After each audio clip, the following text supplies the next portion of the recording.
But 100% cup அடிக்கிறதுக்கு சிஎஸ்கேக்கு இந்த time ஒரு பெரிய வாய்ப்பு இருக்கு. டீம் வந்து நல்லா இருக்கு. ஆக்சுவலா நல்ல ஃபார்ம்ல இருக்காங்க, நல்ல பிளேயர்ஸ் இந்த வாட்டி. ரவீந்திரா, சமீர் ரிஷிங்கிற சின்ன பையன் கூட அழகா வந்தாரு, ஒரு 15 ரன் எடுத்து கூப்பிட்டு போயிட்டாரு. ரித்துராஜ் கேப்டன்சி கேட்கவே வேணாம், ஏன்னா தலையோட கைடன்ஸ் தாறுமாறு. தோனியை வந்து விளையாண்டாரா? வரல. அதுதான் ஒரு மிகப்பெரிய ஏமாற்றம் எங்களுக்கு. டிக்கெட் எடுத்து அவருக்கு இல்லன்னா ஆக்சுவலா எல்லாருமே ஆன்லைன்ல ட்ரை பண்ணா ஒர்க் ஆகும். நிறைய பேர் என்னன்னா நேரம் வந்து வாங்கிக்கலாம்னு சொல்லி ஏமாந்துடுறாங்க. அது நிறைய பேர் யூட்டிலைஸ் பண்ணிக்கிறாங்க. ஏமாறுறவங்க இருக்கிற வரைக்கும் ஏமாத்துறவங்க ஏமாத்துதான் டிக்கெட் தான். ஏன்னா போன டைம் நிறைய பேர் ஏமாந்து போயிருக்காங்கல்ல. அவங்களுக்கு தெரியும் இந்த மேட்ச் எப்படி டிக்கெட் கிடைக்குமா போன கிடையாது தெரியும். அதனால சரி, அதனால ஒரு கிரௌட் கம்மி. பட் அந்த உள்ள நல்ல ரெஸ்பான்ஸ், உள்ள சப்போர்ட்டிங் ஹவுஸ்ஃபுல். இப்ப நீங்க டோனியை பார்க்கலாம் வந்துட்டீங்க, பாதி மேட்சோட வெளியே வந்து ஃபுல்லா இருந்தா டோனியை பார்த்து தான் வந்திருக்கலாம். பாத்துட்டுமே வந்து பிராக்டிஸ் பண்ணாருல. அப்படி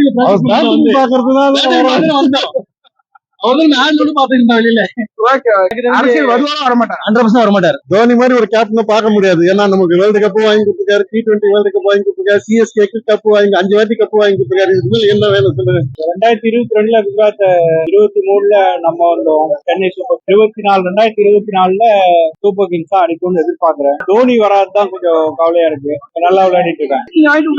நிறைய பேர் ஸ்கேம் பண்ணிட்டு நானும் 2-3 ஃப்ரெண்ட்ஸ் சொன்னாங்க அது மாதிரி ஸ்கேம்லாம் நடக்கிறது அப்படின்னு சொல்லிட்டு. கொஞ்சம் வருத்தமா தான் இருக்கு. அது கொஞ்சம் ஸ்ட்ரீம்லைன் பண்ணா நல்லா இருக்கும். ரிட்டையர்மெண்ட் ஆகி போறாரு. எங்களுக்கு எல்லாம் கொஞ்சம் வருத்தமா தான் இருக்கு. என்னப்பா சிஎஸ்கே பிடிக்கும், தல தோனி ஜெயிக்கணும். 2022 குஜராத் டைட்டன்ஸ் ஜெயிச்சாங்க. அதுக்கப்புறமா திருப்பி நம்ம கப் அடிச்சோம் 2023. இப்போ இன்னைக்கு வந்துட்டு குஜராத்துக்கும் சிஎஸ்கே மேட்ச் நடந்துட்டு இருக்கு. நம்ம நல்லா ஸ்டார்ட் பண்ணிருக்கிறோம், நல்ல ஸ்கோர் கொடுத்துருக்கோம். அவங்க கொஞ்சம் ஸ்ட்ரகிள் பண்ணிட்டு இருக்காங்க ஃபீல்டிங் வைஸா.